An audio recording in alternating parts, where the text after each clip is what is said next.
So on the Corsa you can see when the engine's running and the lights are switched off, you get this day running light bulb that pops up on the top corner there. On this one, the driver's side is packed up. Ooh.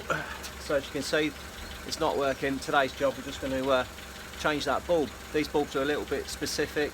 They're a twin filament 21.5 watt capless bulb, which are a bit unusual. They're not really common, so you make sure you have a shop about and get one before you take the bits. I'll show you the bulb and we'll get it out. So this is what we're looking at. It's a big giant capless bulb with the two filaments inside it. You can just make out that it's a twist and pull it back and out it pops.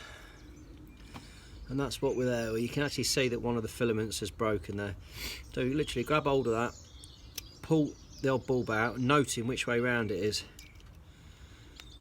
So put that in and then push it down and it will just lock itself in there, like so. On the bulb it's got these little lugs which hold it in.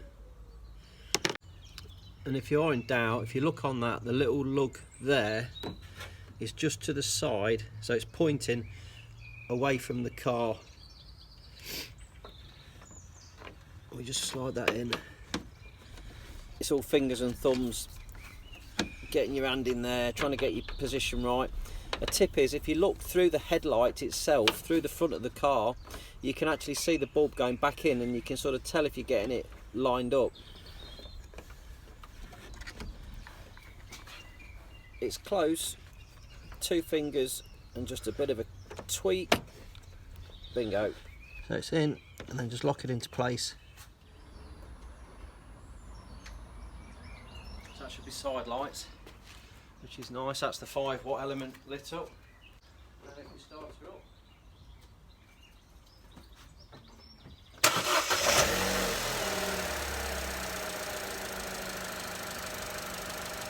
there we have it, a nice bright 21 watt element, and it's now lit as well.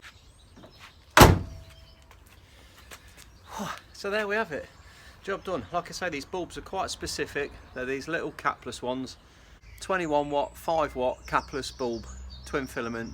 If that's been of any use to you, please drop me a comment, like, subscribe, and thanks for watching.